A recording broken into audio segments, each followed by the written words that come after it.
This week on Filthy Hope. I had a taste of witchcraft. Certainly my mother-in-law called herself a white witch, and she hung that disgusting, what's the circle called with the triangles inside it? Pentagram? Yep.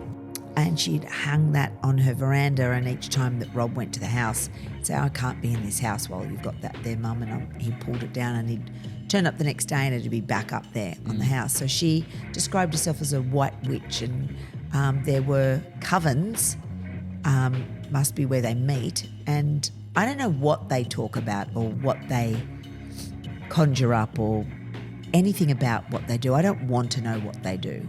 As a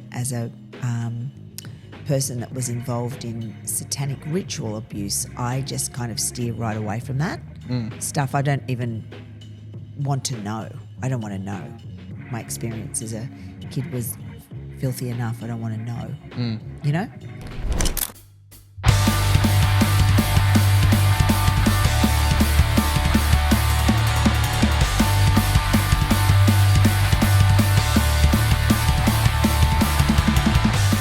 Welcome back to another episode of Filthy Hope. If it's your first time here, welcome. We're so glad you could be with us. On this show, we spend time in the grey spaces where Jesus, life, and culture intersect.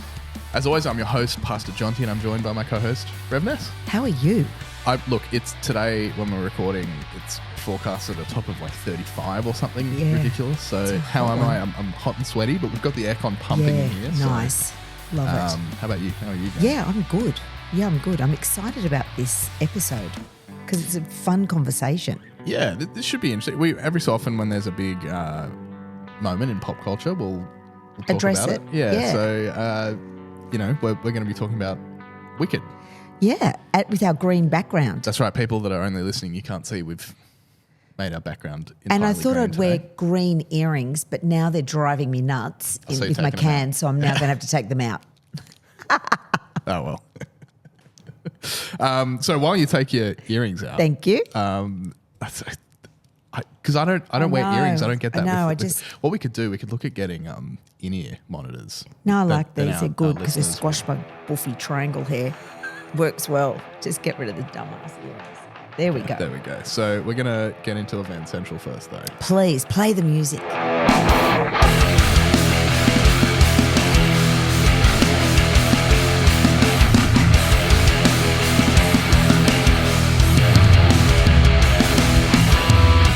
So this is a bit of a first world problem, Event Central. But that's what makes it so good. Yeah, I agree. Now, I don't know who this is directed at. So you can maybe tell me where I should be directing my venting in this. We have a hybrid car. Yep. Hybrid cars are very, very quiet. Yes. Very quiet. Like when you drive one for the first time, you push the on button and it's like, what happened? Yeah. Is it on? Is it on? Yes, the car is on. What that means is that, when you're driving around car parks, right? Yep. And sometimes people just step out in front, whatever. When you're driving around in a hybrid or an electric car, it's so quiet. Pedestrians just don't know you're there. Yeah, wow. And this has happened more times than I can count in the last year or so. I'll be crawling along a car park somewhere, Westfield, here at work, wherever, and you go around the corner and there's a person or two or three people just kind of wandering up the middle. Or on their phones. But, they're just walking up the middle bit of where the cars go through, and they just don't hear you. No. Which puts the driver in a bit of a predicament, because do you stick your head out the window and just go, oi, excuse me? Yeah. Or do you honk? Yeah. Because in my experience, the honk scares comes them. across more aggressive than anything else. Very aggro. Or do you just sit there waiting, driving at walking pace? So, yay go the environment with hybrid cars, and we've saved so much money on petrol. Yeah. But also, can they be a bit louder? Isn't it interesting? So pedestrians know that you're coming? Well, I know my husband rides a Harley, and on one of his fantastic patches on his leather cut, it says, loud pipes save lives. Yeah. And I love it because it does. It makes that blah, blah, blah, blah, blah, blah, blah. And you can't mistake a big motorbike coming, because you, as another driver, you know that they're coming up, because unless you're pumping loud music, you are going to hear Rob coming. Yeah. You know, so it is an issue, and I find it disconcerting driving an electric car or a hybrid, because there's no going on. Yeah.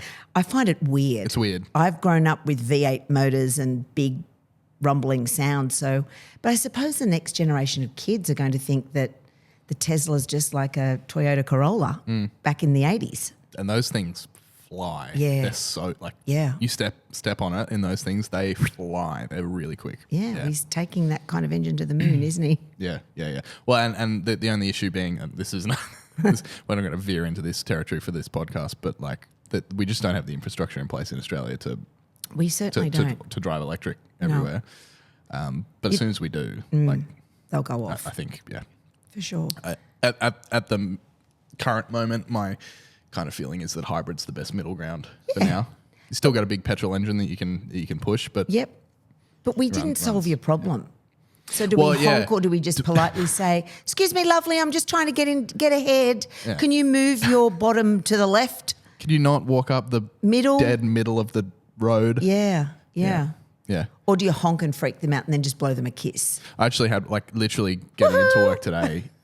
You know, different levels. You have to go up the little U-turny thing, and there's someone just walking in the middle, and I didn't have to slam on the brakes, but and I wasn't flying up there. I was going at the speed you drive in car parks. I come up and there's this person just walking in the middle, so I had to stop, and they just sort of looked at me and kept walking. Babe, I had to wait for them. Yeah, but hang on, Jonty. You are in Double Bay, darling. That's right.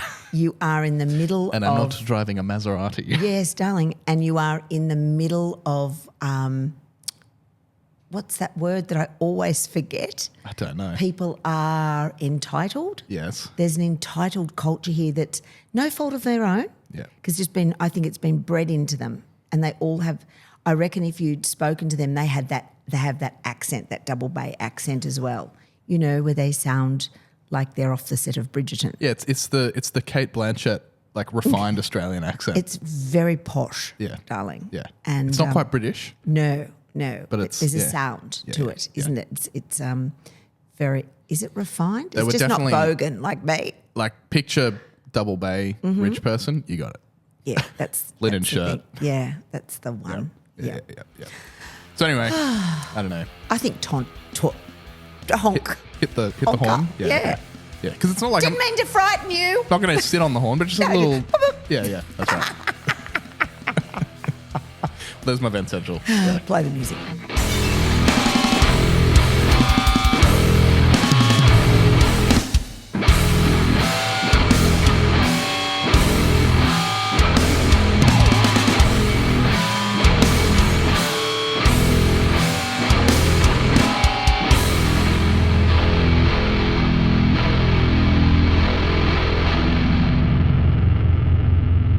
So for today's episode, we're obviously talking about Wicked, but first, people that listen to the show regularly will know that you're a big fan of musicals. So I thought we'd start there.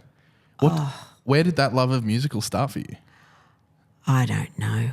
Maybe Sound of Music as a child. Yeah. I think maybe there.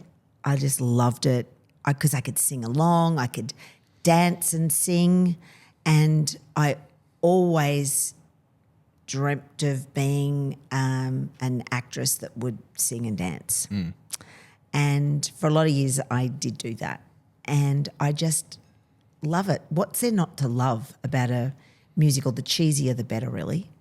I just fully go off and when really enjoy it. Do you remember your first, because obviously going to the cinema or watching movies at home with musicals is one thing, but do you remember the first time going to the theatre to watch a musical? I remember Mum and Dad, once I started showing a deep interest in going and studying acting, and I was already a dancer, Mum and Dad started taking my sister and I to the theatre to see musicals.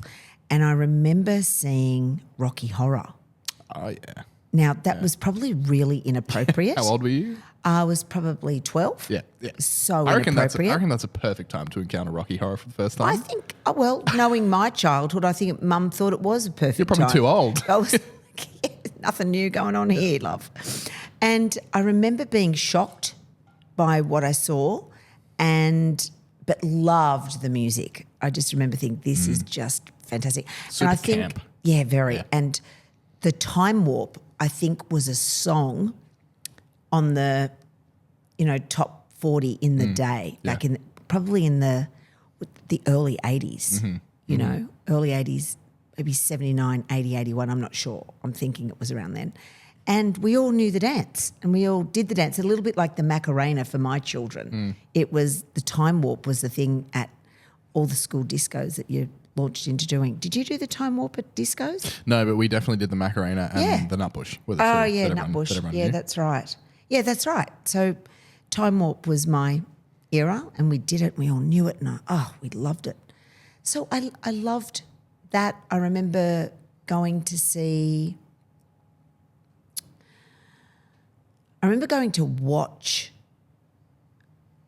The Sound of Music and every time in the that theatre? yeah, and then watching it then on telly. It must come on every Christmas or at the same time every year in the school holidays. And when we'd know it was on Channel 7, 9 or 10, it was like locked into the diary because you just had to glue to the screen to watch it. And I think I knew every word. I knew all the bits. I was in love with Liesl. I was in love with her routine. You are 16, going on 17. And I did that for theatre, my theatre major project for the HSC. And so I made her costume. I choreographed her dance. I sang it and I performed it at school for the HSC. And thanks for asking, I did get the theatre award. Nice. The Theatre Award for Year 12. Nice. And I think my love of musicals was alive and well, definitely by that stage. Yeah. I have a funny Sound of Music story. Yeah. Because I love that movie as well. Yeah. I haven't seen it on the big screen. I always keep an eye out for if there's somewhere showing it. We should go and see it as a sing-along. No. Yes, I want to sing. I hate that shit. Can't, oh, no, mate. I can't not sing. I'm such a snobby purist. I'm like, sit down, shut up and watch the movie. Oh, no, Jonty. Cinema etiquette. No, that'd be fun. But, yeah. I reckon it could be fun. Now, I can't remember if this is my dad's story, if this was my dad or dad's sister or a friend or who. I can't remember. So I'd have to double check. But the story is that, because obviously The Sound of Music is like 3.5 hours long with an interval. On the VHS days, it was split across 2 tapes. So it was too long to fit on one VHS. And whoever it was, whether it was dad or my auntie or whoever it was, don't say it. just assumed that it ended with a happy ending because I only ever watched the first tape. Are you serious? And then as an adult, they came back and went, oh, this is a World War II movie that's really grim. I'd never seen the second half of it. Because I just popped the tape in. Oh, that's a weird place to end. Oh, I guess that's the end of the movie. Yeah. Oh, no. Yeah, super long. Yeah. Oh, which Multiple wee breaks. Yeah, in that's that fine. one. But that's one thing that, like, movies. I always hear, and this can be another then central. People complaining about movies being long, as if they haven't always been long. The only difference is, until very recently, if a movie was 3.5 hours long, there was a built-in intermission. Yep. Like, I just went earlier this year with a close mate of mine to go watch at the Ritz in Randwick. They were doing a Akira Kurosawa retrospective. So, and I'd seen all of his stuff. I'd watched a bunch of it at uni, but like Seven Samurai, seeing that for the first time on the big screen, it's 3.5 hours long. It's paced beautifully, so it feels like it's 90 minutes. But there's an intermission. Yeah. So you get to 2 hours in, I need a wee. You get a 15-minute breather. Get another chop top off That's you go. right. And so that's the only difference is because, I think it's probably a lot to do with the fact that so for example, Scorsese's 2 most recent movies, The Irishman and Killers of the Flower Moon, are both excellent, but are both 3.5 hours long. And probably a lot to do with that is the fact that they're funded by Netflix and Apple TV Plus, respectively. So they're designed almost for a streaming audience. Definitely. At which point you can just pause it and go for a week. Yeah, a theatre going so experience, good. you kind of need that intermission. Yeah, right? that's right. So, definitely. Yeah, it's interesting. And The Sound of Music obviously being on with an intermission. Loved it. Yeah, and as a young woman, I just loved that. And Julie Andrews, it's just a beautiful story. I think something that, and when we get to Wicked, I'll talk about this again, but I think I haven't grown up with a culture of like going to the theatre to watch musicals. Every time I have, I've loved it. So Mary Poppins is one of my favourite films. Watched it hundreds of times probably growing up as a kid. Yep. We went and saw the musical, had a blast. Yeah, It was so good. Chim chimney, chim chimney, That's the chim one. chim chiroo. Love it. Oh, just a spoonful of sugar. Oh, Jonty. Matilda. Oh, wow. Loved That's Matilda. on in Sydney coming this year. Yeah, we saw that, I don't know, 10 or 12 years ago.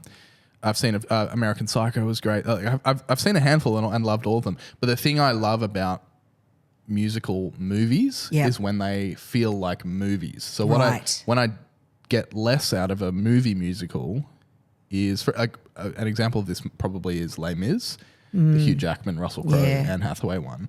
Great musical, but the film kind of feels like they set up a bunch of cameras for the stage. Yes, they did. I like a agree. movie to lean into the moviness of it. Right. And Sound of Music Yes, feels like cinematic. it does. And Wicked feels cinematic. I remember we were in the US and it was Christmas time when that launched, and my girls loved Anne Hathaway at that stage because she was doing all the lovely Princess Diary movies.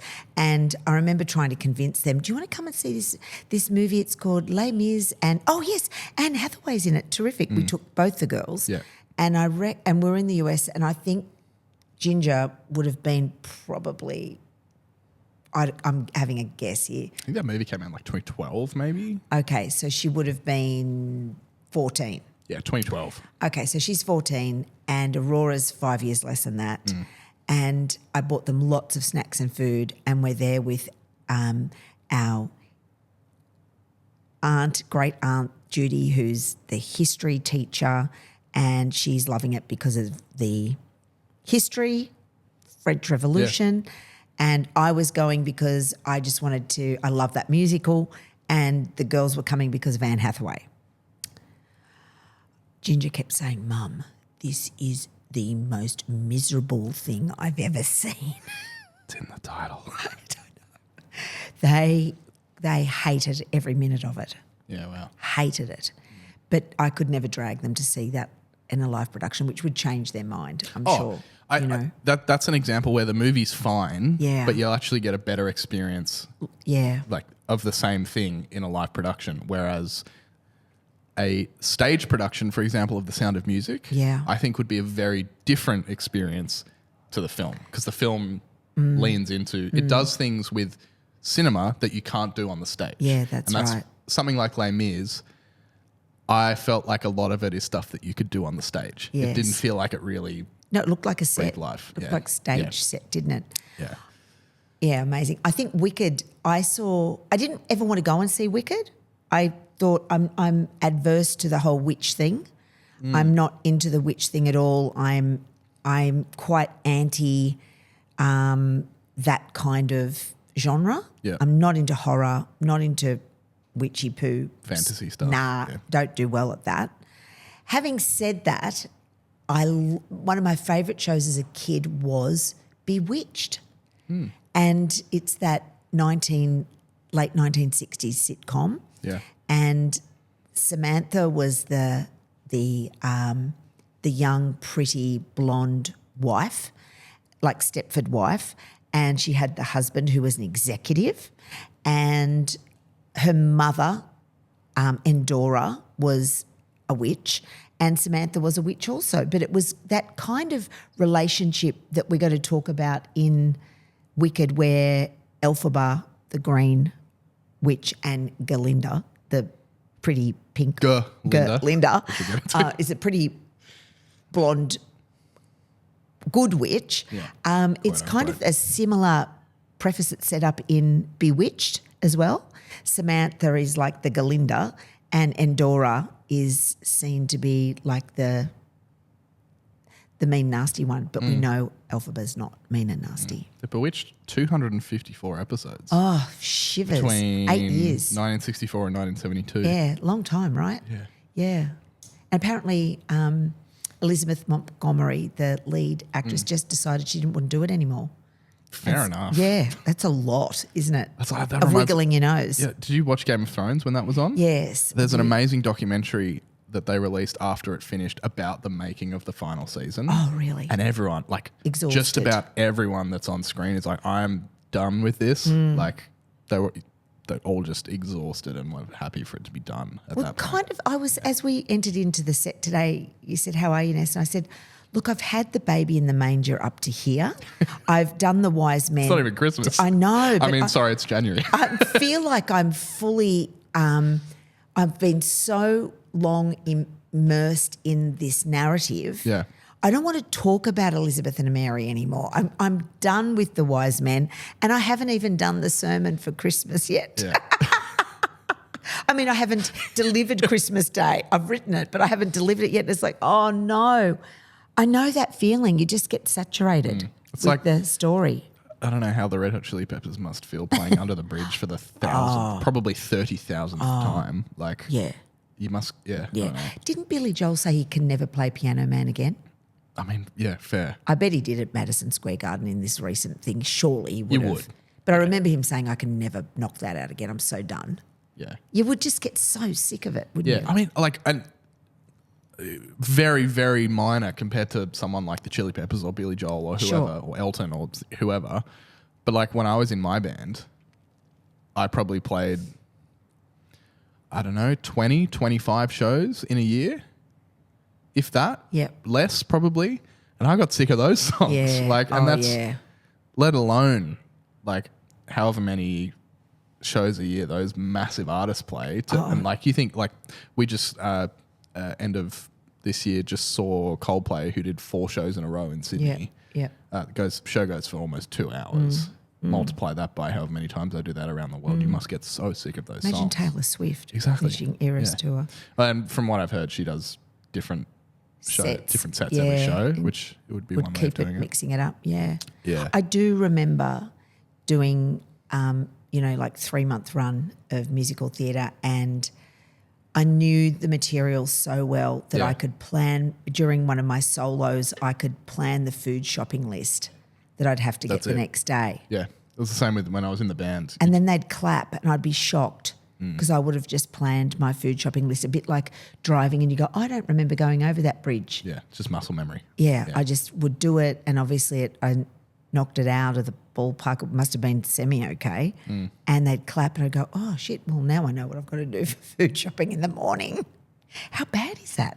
No, but that's when you talk to high-level performers, it's all about like just repeating until it's muscle memory. Even though where I knew where my body was in the space, you know? Yeah.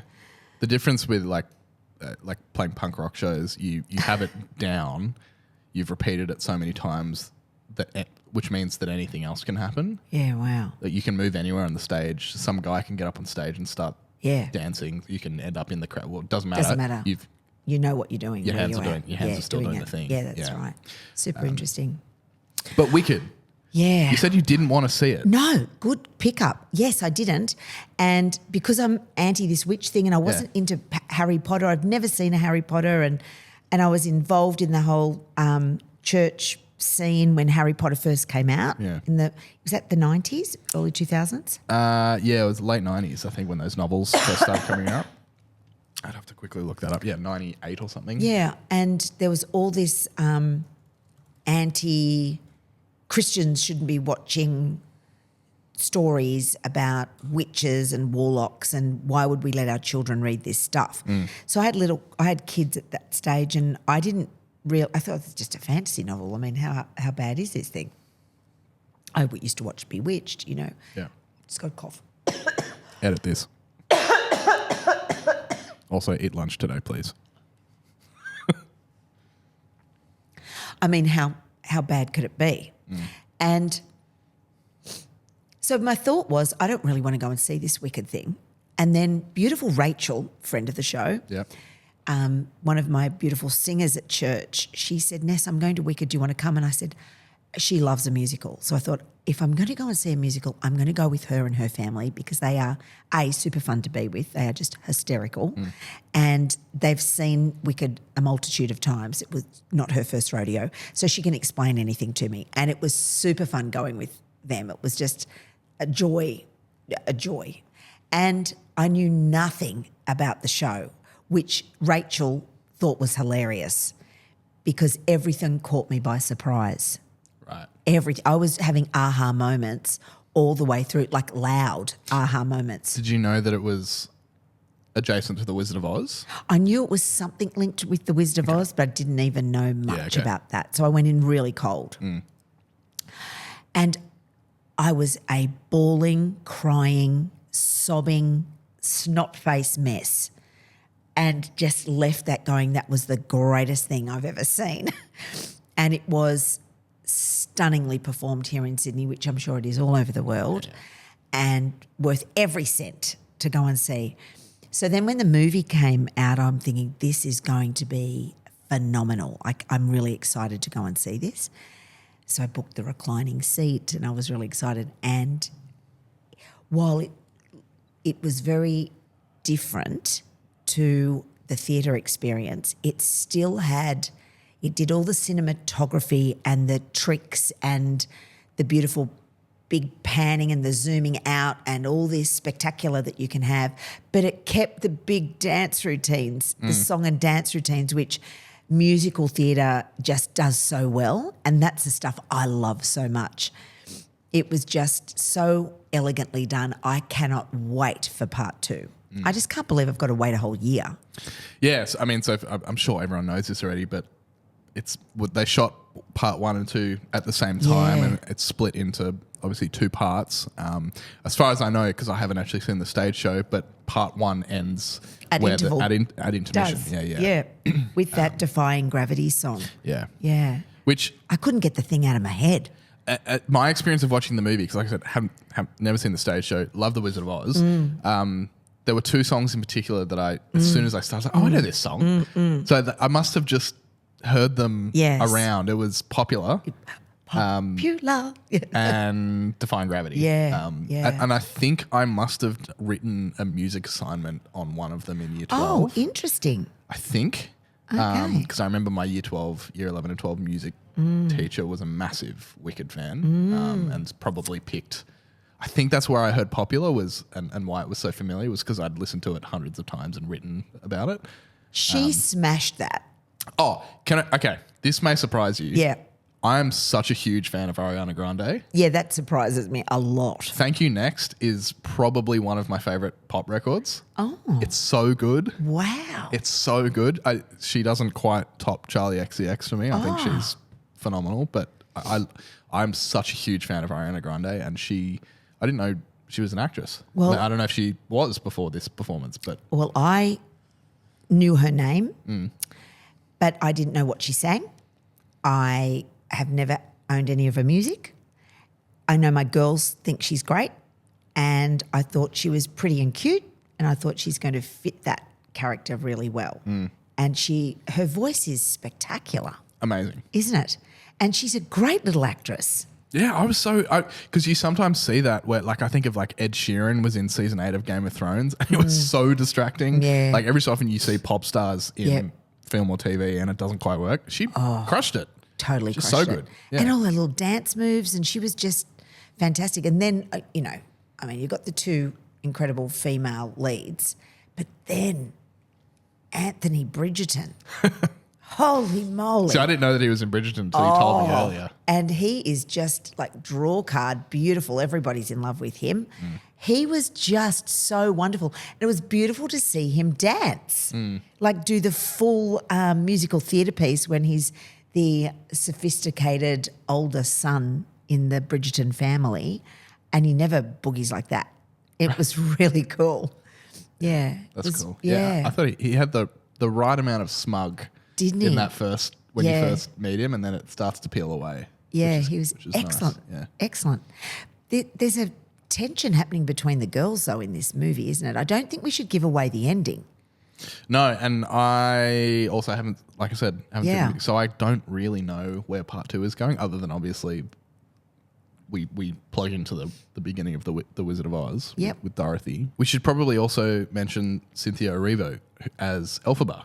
Yeah, she's epic. We mentioned Ariana Grande, who was known to me. Yeah. Big pop star, big fan of her music. I'd never heard of Cynthia Erivo before, but Me either. definitely has that amazing natural musical theatre-ness to their voice, which is just fun, like a couple of occasions in particular, like I mentioned The Wizard and I, but also like the Defying Gravity stuff. Again, her voice is just incredible. But also as an actor, the way she embodies what I think her character, it's that kids film and kids narrative trope of like the other that you learn to embrace as someone whole and worth love and affection in the same way as like Shrek is a classic one from my childhood. Exactly. Also green skin. Yes. The way that she performs that physically as well as through the singing and dancing, I was really impressed by. So, not someone I'd come across before, but... No, she's amazing. And I started to think about Monsters, Inc. Oh, yeah. You know. Another favourite of mine. Yeah, and little Boo. Yeah. And she has... Who's the blue monster with the purple dots? What's Jake. But looks No, Jake Sully is the guy from Avatar. Sully. And I Sully... just got Avatar and Monsters Inc. mixed up. And Sully looks scary, but Boo doesn't think Sully's scary. Yeah. You know? Giddy. Yeah. It's quite amazing how we're fed because you're green and you look different, therefore you're scary. Yeah. You know?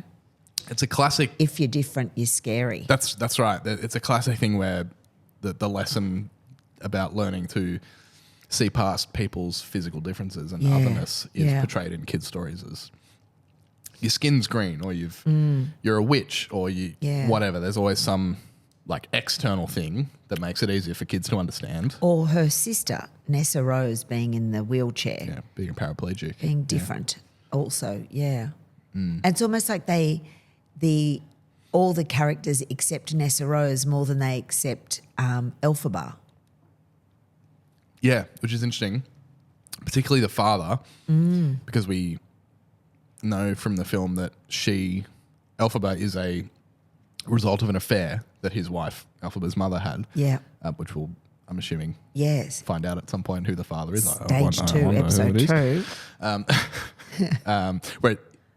Whereas the sister isn't. Yeah. And so that is like the wedge that's driven between Elphaba and her father. And isn't it interesting in other Disney movies, and I know this isn't Disney, but in Disney movies it's usually the stepmother that is the wicked stepmother, you know, that hates on the children of the husband. And they're the evil, wicked people, aren't they? Yeah. You know? But this is like a bit of a flip. You've got a flip happening, which I find fascinating. Yeah, it's an inversion of that. Yeah. Can I just ask you, what did you think about the whole idea of the animals being silenced? Yeah, well, I mean, this is the one of the things that lots of people are talking about online with this movie is obviously there's a strong, what people are calling animal racism subplot in this movie about, you know, I don't know, how much are we spoiling about the ending of part 1 with this? Just in terms of how much we talk about with the animal stuff. Well, we do know that in The Wizard of Oz you've got the lion who talks. Yeah. Okay, so there's going to be, clearly the animals are going to be able to talk. Yeah. Follow the Yellow Brick Road. Yeah. The lion has a big part in that, right?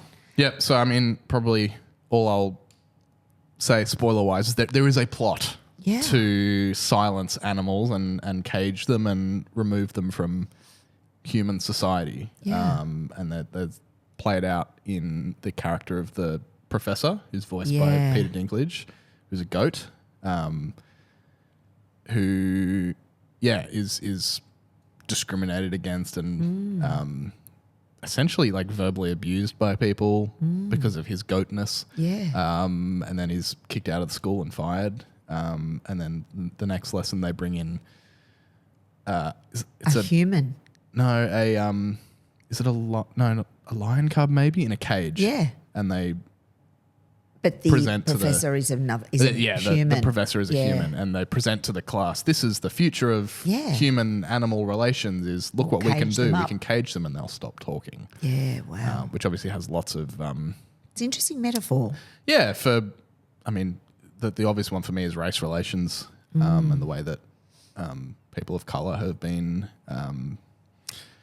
treated and systemically put down as a lower class citizen in so many cultures across history, still very much worth talking about today. Like it's not like we had the civil rights movement and now everything's hunky dory and everyone's getting along. But yeah, another example of treating the other. Well, you know, with Elphaba, she's green, she's a witch, she must be evil. This is an example of like a systemic version of that, where as a culture, the lands of Oz are moving towards we don't want animals to be a part of our culture anymore, part of our society. We're going to train them and cage them and just keep them over here so we can control them. I just watched a movie called Heretic with Hugh Grant. There's at one point in which he says the one true religion is control. Oh. Yeah, so it's at the animal population in Oz being under the thumb of the leadership. I won't say any more about about that in terms of spoilers, but yeah, and the way that it reminded me of Narnia as well. The way that the professor and his mates are in the hut, having the conversation under the cloak of night, trying to figure out how they're going to, you know, remind me a lot of the beaver's home in Narnia for people that are familiar with the Narnia stories. Yeah. And what about the wizard and his total fakeness? See, this is what I love about The Wizard of Oz. Right. Similar to Mary Poppins, The Wizard of Oz is one of my favourite films that I watched a bunch of times as a kid. And I think the thing that creeped me out about it is the thing that I really appreciate about it now as an adult is we have this whole narrative arc towards reaching the larger-than-life wizard who can grant you your heart's one true desire. Yeah. And it's this grand technical, like the image of the Emerald City in the distance is so mysterious and beautiful. And then obviously in the chamber where they meet him, and it's in the 39 movie, it's this big creepy superimposed thing with fire, and in this movie it's this mechanical thing that he's operating in the background. It's this big, scary, larger than life performance behind which there's just a guy who is a bit of a fraud. Total. And I think the thing I like about this movie, The Wizard of Oz, performed by Jeff Goldblum, who's a fantastic performer. In the original film, there is that sense of like he's a fraud. He can't give Dorothy and her friends what they want. He's just a man. Dude. Whereas in this movie, and I'm assuming this is present in the stage play and the novel as well, not only is he a fraud, but he's so far down that rabbit hole that even if he wanted to stop being a fraud, I don't think he can. Interesting. I don't think he can. And he's tricked everyone into thinking that he can read the Grimmarillion. Is that what it's called? The Grimmery. Grimmery. Yeah. Not the Grimmarillion. Not saying the Silmarillion, which is the Harry Potter? Tolkien's extended Middle Earth stuff. He's tricked everyone into thinking that he is the real thing. He can't read that thing. Yeah. He's not a wizard. He's just a guy, and he's got Michelle Yeoh's character working for him. Yeah, but and they need Elphaba to read the magic stuff. And they know that she's got this special gift. Yeah. Yeah. It just reminded me, it made me think of, I'm not going to throw any particular people under the bus, but you look through history and see particularly male religious and political leaders go so far down the rabbit hole of presenting themselves as the ineffable leader who is beyond reproach and is larger than life, that it's been going for so long that they can't pull out of it anymore, and it leads to their downfall. When they the mythology surrounding them as a leader gets bigger and more verbose than anything they can actually achieve as a person. Yeah. I mean, Jesus being one example of that is obviously, as Christians, we understand Jesus being the Son of God, being the real deal, and he is larger than life. But when you see humans, just people trying to do that, and they build this mythology around them. We talked about Dune Part 2 and the Frank Herbert's Dune novels. They explore this as well. When the mythology and the I'll use the word hype. Yep. Surrounding a leader becomes so extreme that there's almost the thing that this movie did that the original Wizard of Oz doesn't quite do, by no fault of its own, it's just this goes a little bit deeper, is you almost feel sorry for the wizard, for Jeff Goldblum. Clever, Because he's isn't it? gone too far. So he can't clever. back out even if he wanted to, Yeah, which I find yeah. really interesting. Yeah. Well, you think about the toppling of the Assad regime. Mm-hmm. Just recently, we've been reading about that in the news. And I was reading that they are now, the Assad family are now living in Russia. And Putin's giving them a palace to live in, and I'm sure it would have cost them dearly to go there out of their billions that they've squandered out of their country. I think what a fraud he was and she is, that family, that regime set up, so easily toppled, and now they will live in exile in Russia and at Putin's mercy, never to travel anywhere in the world again, never to experience any of the things that they would have been privy to before. They just total fraud. Yeah. Toppled. I mean, I honestly feel similar about Trump. Evil bastard. Yeah, 100%. Assad. Let me just put that in there. Yeah. You look at someone like Trump as well, who, if you look at it critically for more than about 5 seconds, you can look at him and go, oh, this is a man that initially could not care less about politics until he suddenly realised how much personal gain he could reap, how much financial and cultural capital he could pull in through being president, and suddenly went all in. Yep. I think to me, he's a Wizard of Oz figure.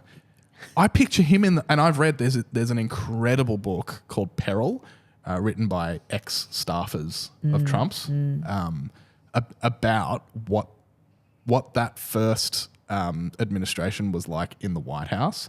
Chaos. Yeah. He had no idea what he was Shit doing. fight. Just would outsource to people, they'd fail, so he'd fire them and outsource to someone else, and just the turnover of staff, because I think he was terrified. He suddenly realised, oh shit, Yes. I'm the president of the I'm running United the States. country. I've got all this personal gain out of it, but now I've actually got to run this fucking country, and I have no idea how to do it. That's right. And if you read that book, there's lots of evidence for that. And I think the same thing when you look the mythology, and he was complicit in this, in building this mythology around him as a leader that's completely paper thin. A wealthy leader. Yeah. Yeah. But I think we'd do okay if our fathers gave us 10 million also at A small loan. 25. No, not even a loan, just a gift. I reckon I could do wonders with 10 million. I could make some wealth with that. I know what to do. I think, wow. And the US, they just thought he was just like tremendous because he'd been on a TV show. Yeah. And he's a wealthy man. Yeah, that's He's right. They go, the pin-up poster boy of the that's American right. dream. Yeah, I think he's a fraud also, Jonty, absolutely. And a criminal, to be quite clear. yeah. He's a convicted criminal. And this and a information rapist. and this conversation is really good for our algorithm. Just repeat that again for the algorithm. He's a convicted criminal and a rapist, just to be crystal clear for everyone. That's right. And what was his name? Donald J. Trump. That's him. Yeah. Hack fraud. Yeah, that's the one. So full stop on that. Talk to me about witchcraft. What's your take there? And in social media at the moment, there's been a bit of a backlash about this fabulous fantasy movie that we're just talking about. Let's just double check. Fiction. Yeah, cool. So evangelical culture. Yeah. And this happens in cycles. Having a meltdown. If you have a look on Twitter or wherever, Yeah. there's heaps of stuff if you want to go looking for it about, worrying that this kids' film, this musical, because it dabbles in witchcraft Yep. and references the occult, Yep. that this is harmful and dangerous for Christians, kids. Yeah, and that we Christians, shouldn't be yep. allowing our kids Yep. to be watching it. And I have heard this before, Jonty. Yes. I heard it when I was raising my little kids at Dural Baps, and families were saying that you're not letting your girls read Harry Potter, are you, Vanessa? And I'm going, I didn't know what to do, because they will be indoctrinated with this, and it is witchcraft and it is evil, and it's just not what Christian children should be doing. It was a big kerfuffle at the time. I remember it. I just And was it purely just like, this is witchcraft? Well, Yeah. Not that the books themselves are witchcraft, but they're about witchcraft. Yeah. And that was the that worry. was the worry. Yeah, definitely. And was there any? Do you remember anything outside of the Harry Potter stuff? Like before those books came out, was there ever any worry about witchcraft before then, or Not with the circles that I mixed with at church. No way. It wasn't anything we talked about. I mean, I had a taste of witchcraft. Certainly my mother-in-law called herself a white witch, and she hung that disgusting, what's the circle called with the triangles inside it? pentagram? Yep. And she'd hung that on her veranda, and each time that Rob went to the house, he'd say, I can't be in this house while you've got that there, Mum. And he pulled it down, and he'd turn up the next day and it'd be back up there on the house. So she described herself as a white witch, and there were covens, must be where they meet. And I don't know what they talk about or what they conjure up or anything about what they do. I don't want to know what they do as a person that was involved in satanic ritual abuse. I just kind of steer right away from that stuff. I don't even want to know.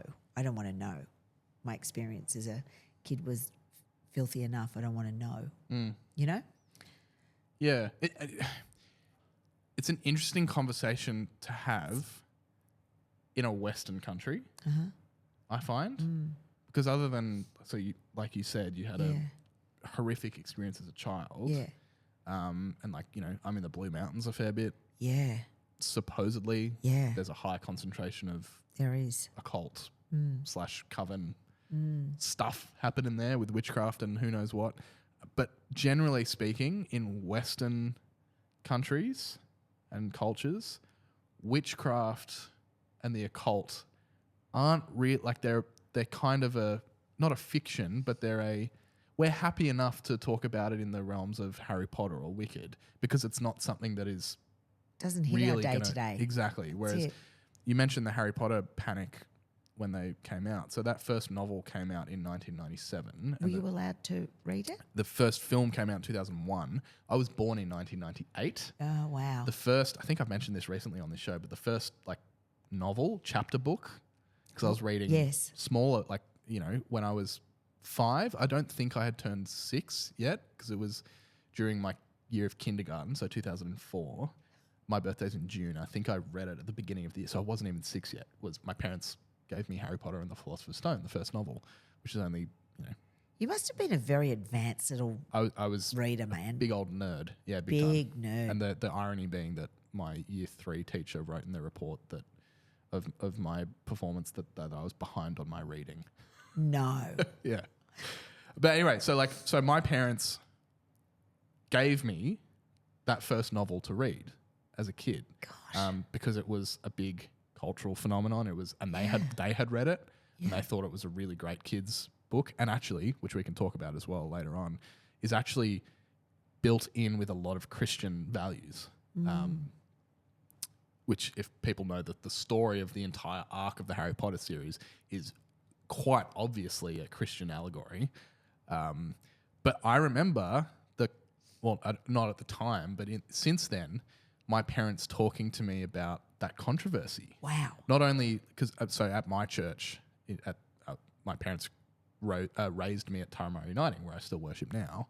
There wasn't that big conversation, but in the broader, so I have family who were missionaries in Eastern Europe, and they were like, "For real, you're going to let your son read that?" And Mum kind of being like, "Yeah, why?"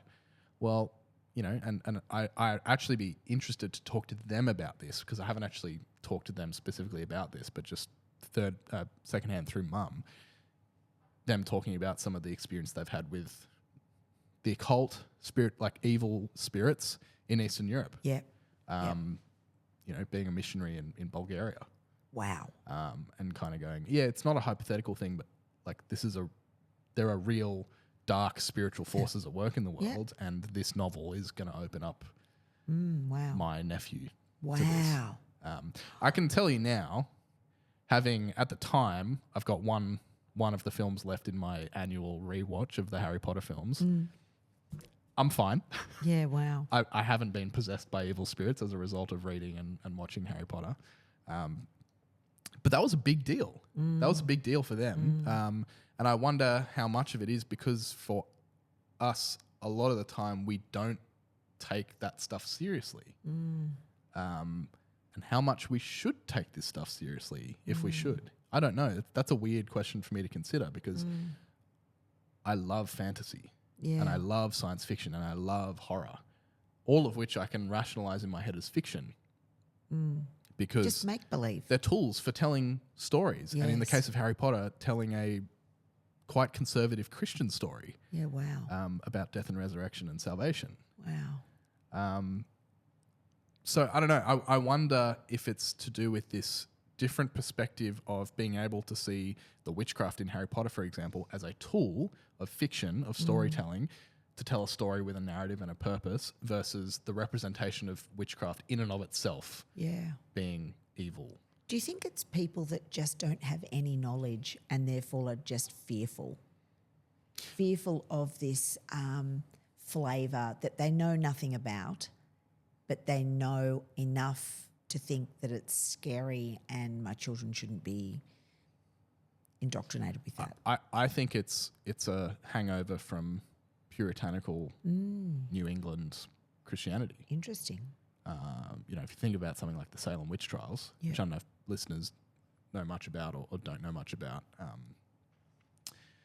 But yeah, in New England, there was quite a famous series of trials and unfortunately executions where women, almost exclusively women, were tried and executed for crimes of witchcraft. Yeah. There's a really, really fascinating and moving documentary that came out this year called Witches, which is a documentary about postpartum depression and anxiety, Yeah. but through the lens of women being depicted as witches, Yeah, wow. which traces the Salem witch trials Yeah. all the way to women being thrown into psychiatric wards today because of hallucinatory experiences they have and manic episodes as a result of anxiety and depression. And behaviours that were not normal. Yeah. That's right. And Almost psychiatric. and the really moving part at the end of that documentary is her going, yeah, we're all witches. We need more witches because witches, not in the sense that like we're performing witchcraft, but the magic, the witchcraft is the ability for women to bear children. And like women being punished or looked at differently because of how they physically or psychologically react to them giving birth to a child, tracing that back to the same way that hysteria and mental health issues were just attributable. Yes. Well, there must be witches.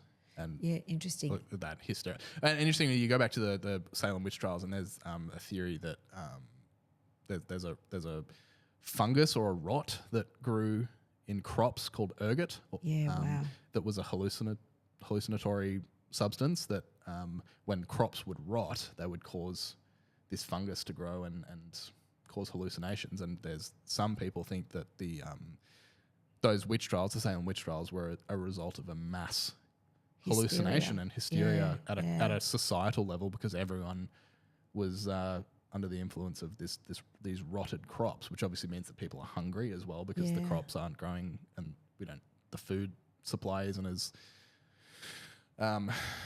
where it should be, and so we get this societal collapse and hysteria that results in women being the victim and being martyred as quote unquote witches. And I think you can trace that all the way to evangelicalism today. And I think it's that's so fascinating. I googled what is the meaning of hysteria. It's a term used to mean ungovernable emotional excess and can refer to a temporary state of mind or emotion.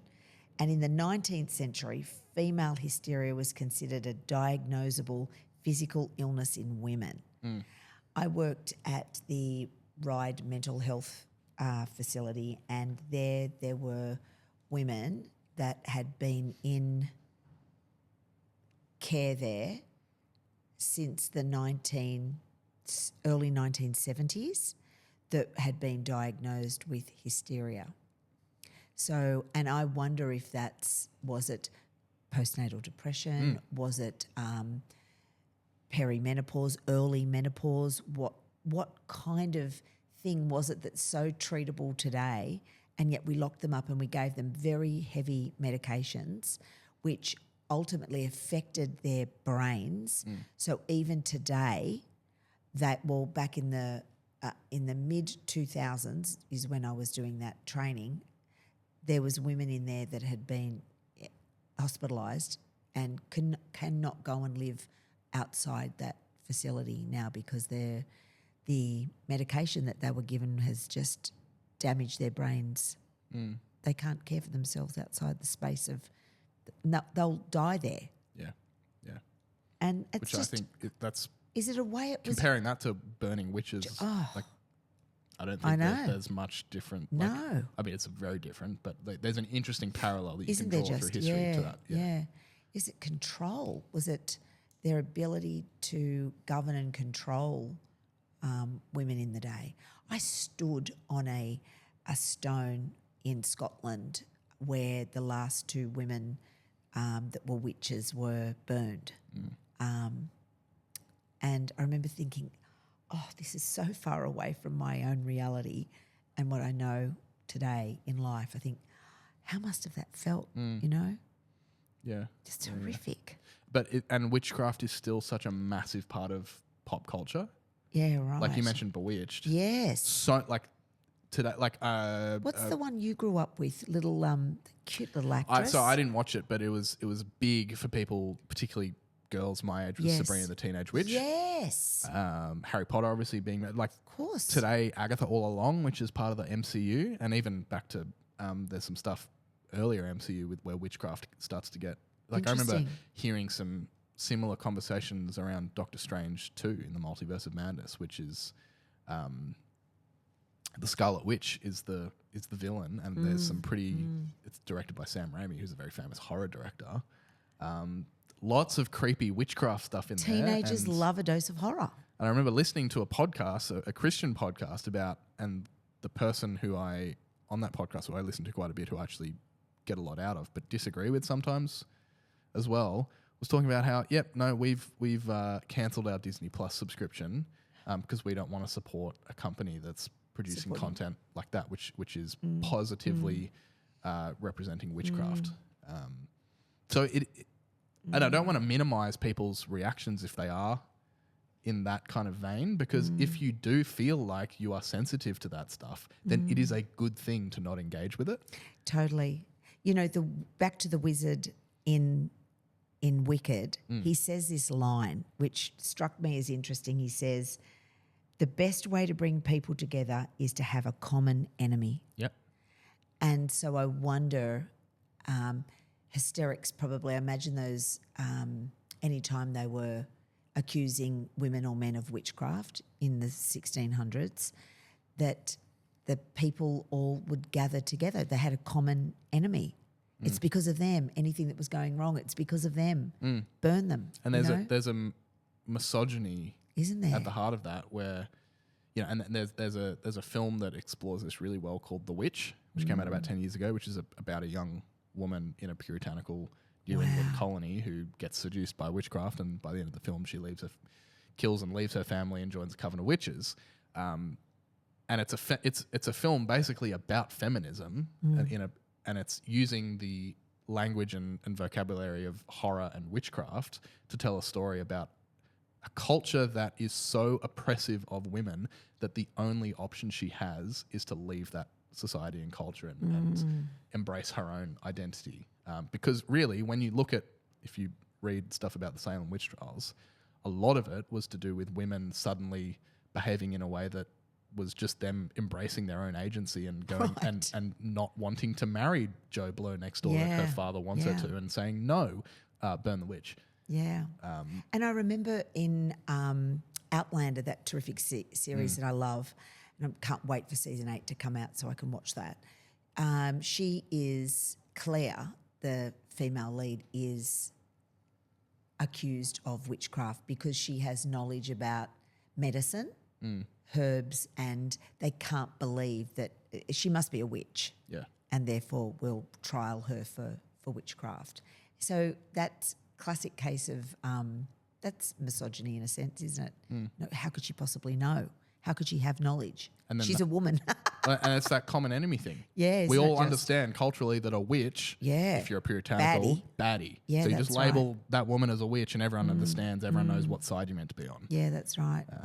Yeah. But the good news with Elphaba is that she, while she may be misunderstood because of her green skin, she defies gravity. And she has an absolutely epic ending, which I cannot wait for that next one to come out. I feel like I need to go back to the cinema and watch it all again because it was that good. It was just the best $25 ever.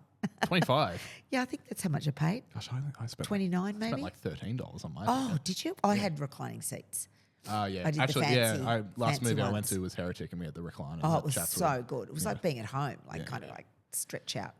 I highly recommend it. What would you give it out of 5? I think my letterboxed review was a 4. Yeah. 4 out of 5. Yeah, I'm with you on that. Yeah. Yeah, loved it. Yeah. Absolutely loved it.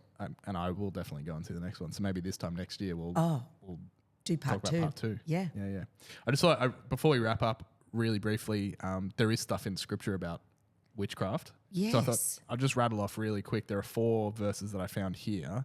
Leviticus chapter 19, verse 31 says, "Do not turn to mediums or seek out spiritists," which in King James Version is witches, "for you will be defiled by them." Deuteronomy 18, 10 to 12, let no one be found among you who sacrifices their son or daughter in the fire, who practices divination or sorcery, interprets omens, engages in witchcraft or casts spells, or who is a medium or spiritist who consults the dead. Anyone who does these things is detestable to the Lord. Because of these same detestable practices, the Lord your God will drive out these nations before you. Wow. Exodus 22:18, do not allow a sorceress to live. Pretty brutal. And then in Galatians 5, we're in the nice fluffy New Testament. Yeah, come on. Which What's is it say? Give us that. I was going to ask you, what's the NT say? Yeah. So this was we talked about this in the Fruits of the Spirit season of Into the Word. Yeah. Talking about the acts of the flesh. The acts of the flesh are obvious: sexual immorality, impurity and debauchery, idolatry, and witchcraft, hatred, discord, jealousy, fits of rage, selfish ambition, dissensions, factions and envy, drunkenness, orgies, and the like. I warn you, as I did before, that those who live like this will not inherit the kingdom of God. So clearly, in the ancient world and in the BC world, in the witchcraft was a thing. Definitely. And even today, Yeah. you go to the Blue Mountains, do a quick Google about that nice sandwich spot with the cafe in Katoomba. It's run by a cult. It's still a thing that is very present today. And I think, I can't remember where I was listening to this, but I was listening to a conversation it might have been on Pints with Aquinas, which is a Catholic podcast, which is quite good. I recommend people go. The number of people that are identifying as atheists is less and less. Interesting. And people are actually more and more open to spirituality and the transcendent. Which means that more people are actually looking at the occult and witchcraft today than ever before, because people are less certain and actually more open to spirituality and the transcendent than ever before. Yeah, wow. So I think, to make my position quite clear, there's a huge difference between reading Harry Potter and practicing witchcraft and like taking part in the occult. Yeah. We haven't even. I don't know enough about the occult in a practical sense, like what you do if you're in a coven of witches. I think I read there are 7 or 8 different covens of witches in the Blue Mountains alone. I know nothing about what takes place there, so maybe we can return to this at some point this year. Yeah. About what witchcraft actually looks like. Sure. I don't know if that's interesting to people, but in terms of, can you go and see Wicked as a Christian? If it's going to be an issue for you, you don't have to, but I don't know, it's pretty good. It was a great movie. Great fantasy. Yeah. Yeah. And it's going to have a good ending. Really interesting ending. Yeah. This time next year, I'm sure we'll crack into part 2. Thanks, Jonty. That was different episode Bit today. of a weird one, hey? Yeah, it was just different. Yeah. Yeah, I liked the convo. I liked doing a movie review. Yeah. I feel like one of those fancies on TV. Yeah. You know, If people want us to review movies, let us know. let us know. If you've got something that you want us to talk about, I'm always down to chat about a film. So contact us. Email address all down below. Join the Facebook group, all that stuff. Get in touch. I'm sure we'll crack into anything that gets sent our way. I reckon we should hop on some brooms and go and get some lunch. Sounds good. Hop on a broom. Go to the ticket page for our live show. Yes. In about a month's time when this comes out, February 23rd at Tuck. Evolve with Will Small as our guest. That's going to be a ripper. Come join us there. Free tickets down below. We just need your book so we know how many are coming. Yeah, perfect. We'll see you there. We might be on a broomstick. Yeah, I'm going to fly out of here, brother. We'll see you guys next week. Thanks for chatting, Ness. Thank you. And have a good one. This is a prayer for the people who want to give up, who have been hurt beyond repair and cannot bear to see your face in anything. Find peace in letting go of the guilt